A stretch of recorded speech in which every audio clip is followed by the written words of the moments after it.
Et comme chaque jour, on prend beaucoup de plaisir à vous emmener en balade nature à travers notre région. Aujourd'hui, nous partons au parc naturel régional des Ballons des Vosges, un site très prisé par la richesse de sa nature et accessible à tous grâce à un engin très particulier. Nos guides du jour sont Perrine Kettel et Bruno Courteau.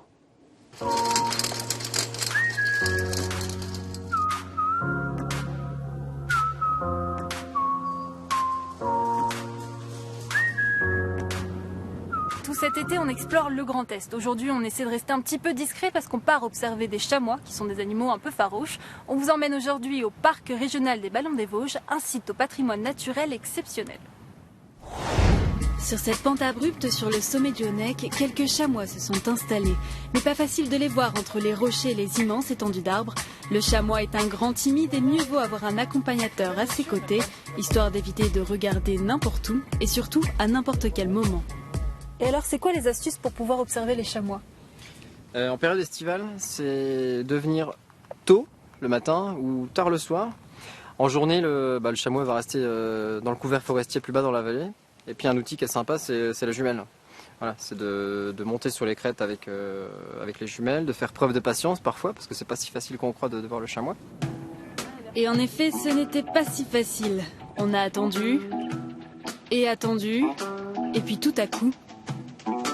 En contrebas, un petit groupe de chamois à seulement quelques mètres de nous. Enfin. D'après ce que j'ai pu comprendre, il faut quand même être patient avant de les voir, ces chamois. Oui, il faut faire preuve de patience. Bien armé avec une paire de jumelles, comme on l'a dit, ça peut aller vite. Parfois on a de la chance. Parfois au bout d'un quart d'heure, 20 minutes, on a toute une famille qui est devant nous. Parfois il faut attendre 1h30, 2 heures. Voilà, faut faire preuve de patience et puis accepter la nature telle comme elle est. Les chamois ont été réintroduits dans les Vosges en 1956. Une nourriture abondante, peu de prédateurs, leur nombre a explosé et ils sont maintenant plus de 1000 à brouter dans ces paysages exceptionnels, au trésor inattendu. Alors bien sûr, les Vosges, c'est pas que les chamois, il y a aussi cette plante qui est très connue. Qu'est-ce que c'est comme plante, ça ? Alors c'est une petite fleur qui est typique du massif des Vosges qui s'appelle l'arnica, qui est très utilisée pour ses propriétés, médicinales, par différents laboratoires. Habituellement, on connaît l'arnica dans des petites gélules, des petites granules. Ça sert à soigner les petits traumatismes, les petits bobos de tous les jours. Voilà, c'est une fleur emblématique du massif des Vosges, dont on fait la cueillette à la mi-juillet, à peu près. Il n'y a pas que les plantes thérapeutiques ici, il y a aussi cette petite plante qui est très typique d'ici, je crois. Alors, je vois que vous avez procédé à une petite cueillette. Oui, alors, on la connaît sous le nom de la brimbelle ou de la myrtille sauvage. C'est une petite baie qu'on va prendre plaisir à déguster dans des tartes, dans des sorbets, dans des sirops, plutôt sucrés et plutôt agréables sous la dent.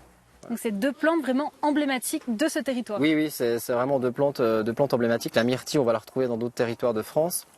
L'arnica, 90% de la récolte se fait dans le massif des Vosges. Mais oui, là on est clairement sur deux plantes un peu emblématiques de mon territoire. Voilà. C'est un patrimoine naturel vraiment exceptionnel alors oui, ici. Oui, c'est un patrimoine plutôt sympa et qu'on prend plaisir à faire découvrir. Une découverte qui s'adresse également à ceux pour qui la montagne est restée longtemps inaccessible. Gauthier a 8 ans. Victime d'une lésion cérébrale, il marche difficilement. Impossible pour lui d'envisager une randonnée dans les Vosges. Mais grâce à cet engin, un quadrix, il pourra dévaler la montagne sans problème.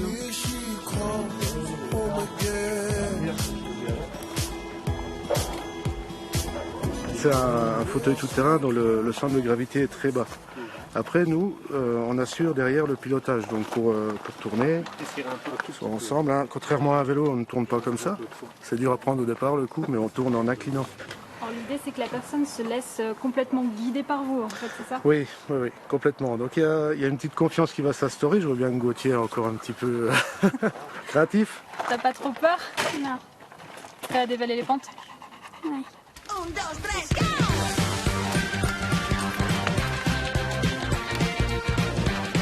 Une heure et demie de balade à éviter les branches des sapins, les creux des rivières et à se faire secouer dans tous les sens par des cailloux énormes.